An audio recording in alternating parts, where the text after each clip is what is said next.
Comme chaque année, l'association des campeurs sur parcelles privées de l'île de Ré, l'APIR, a tenu son assemblée générale le 25 juillet à la Flotte. Plus d'une centaine d'adhérents avaient fait le déplacement car ce rendez-vous annuel est l'occasion de faire un point sur les nombreuses verbalisations systématiquement contestées par l'association et qui encombrent trop souvent les tribunaux. Les maires de la Flotte en Ré, de Rive-Doux-Plage et du Bois-Plage mènent de front une vraie chasse sociale pour éliminer du paysage rété ces centaines de propriétaires terriens légitimes. Rappelons pour la petite histoire qu'en 2023, le maire du Bois-Plage, à savoir Gérard Juin, avait envoyé 300 courriers afin de demander aux propriétaires de l'APIR de ne pas camper sur leurs parcelles. Un acharnement et des pressions qui s'accélèrent chaque année, mais qui ne font pas plier la présidente de l'APIR, toujours remontée comme un coucou suisse. Île de Ré TV, qui soutient plus jamais ses campeurs, est allé rencontrer Sylvie Geoffrey afin d'évoquer toutes ces problématiques et les futures actions qui seront mises en place par l'association à l'été 2025. On a eu l'année dernière une petite montée en pression parce qu'il y avait des communes comme celle du Bois qui avaient mis un petit peu le bazar chez les campeurs, un peu l'inquiétude. Mais cette année, tout le monde est revenu à l'Assemblée générale, donc c'est une association qui est vivante, qui reste active énormément. Et je pense que c'est une association qui va à nouveau faire reparler d'elle, puisqu'on a bien le sentiment que les élus remettent un petit peu cette pression sur les campeurs sur parcelles privées, y compris sur la commune de la Flotte. Ce matin, l'Assemblée générale, d'abord on était quand même presque une centaine, enfin 81, c'est pas mal. Ce sont des gens qui sont de plusieurs communes et c'est aussi une population qui rajeunit. Je l'avais dit l'année dernière, mais ça se confirme cette année. On a maintenant des gens de 40, 50 ans, on a les plus anciens, les plus jeunes. Et c'est une assemblée générale très à l'écoute des conseils qu'on peut leur donner, parce que ceux qui sont là ont bien l'intention de continuer à pratiquer le camping chez eux. Donc ils sont intéressés par les conseils, notamment juridiques, et aussi les informations qu'on peut leur donner sur leur droit à camper sur l'île. Les campeurs sur parcelles privées sont dans l'histoire de l'île de Ré. Bien avant que le pont soit construit, il y avait déjà beaucoup de campeurs, donc économiquement on a un poids. On a été dans l'histoire de l'île de Ré, je le dis régulièrement, mais on veut absolument être dans son avenir.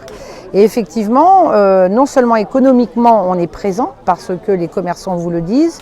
Quand on va dans les marchés ou dans les petits commerces, ils savent très bien que nous, on est une population récurrente et qui consomme beaucoup. Et on a aussi effectivement une utilité écologique parce qu'on est les vigies là où on se trouve. En matière d'environnement, contrairement à ce qu'on essaie de dire de nous, on ne nuit pas à l'environnement, on est des facteurs positifs vis-à-vis de l'environnement. C'est-à-dire que d'abord, quand on vient camper sur un terrain, on espère camper sur un terrain propre. Camper sur une décharge, c'est pas particulièrement intéressant. Donc on entretient nos parcelles et on s'aperçoit que nos parcelles sont souvent plus entretenues que celles des collectivités territoriales qui ont acheté à des propriétaires qui de guerre lasse n'en pouvaient plus. Donc oui, on a un rôle important et si l'environnement est un axe de communication des élus de l'île de Ré, ils seraient bien intentionnés de nous associer à ce travail sur la protection de l'environnement plutôt que de nous en exclure. Alors, les élus ne vous aiment pas forcément parce qu'ils répètent que vous êtes illégaux sur vos propres terrains. Comment ça se passe? Parce que la mouche est toujours sur l'âne, mais l'âne a changé sur la Flotte.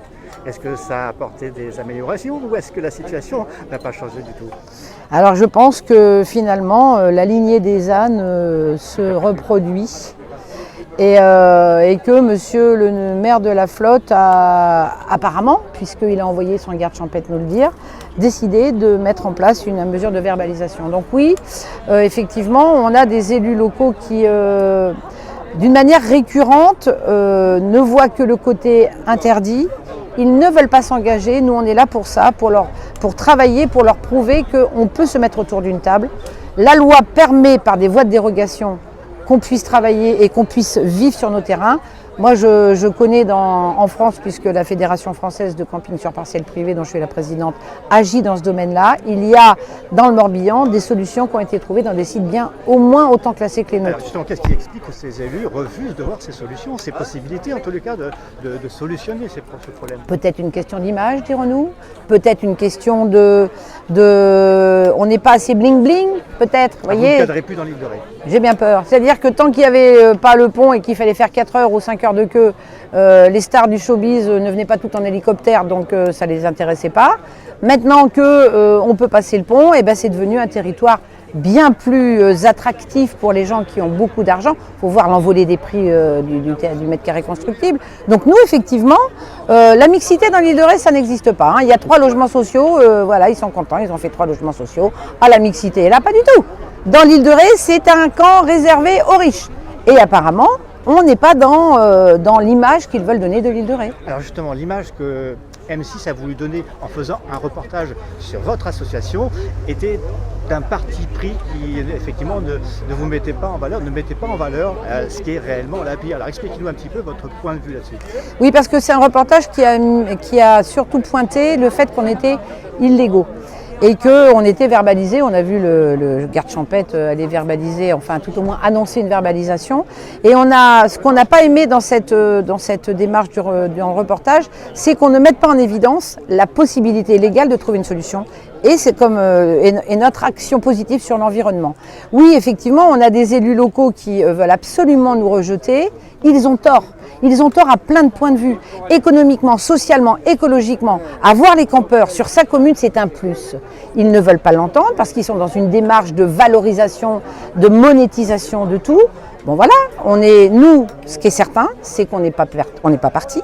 Non seulement on est présent, mais on est remobilisé. Donc s'il le faut, on va repartir au combat. Quoi qu'il arrive, on ne lâchera pas. Donc 2025 risque d'être une année avec quelques manifestations devant les mairies, devant d'autres lieux. Je vais faire à la mode du garde champêtre. Cette année, on annonce et l'année prochaine, on fait. Voilà. Ils ont annoncé qu'ils allaient verbaliser. On va voir si ça va être fait cette année.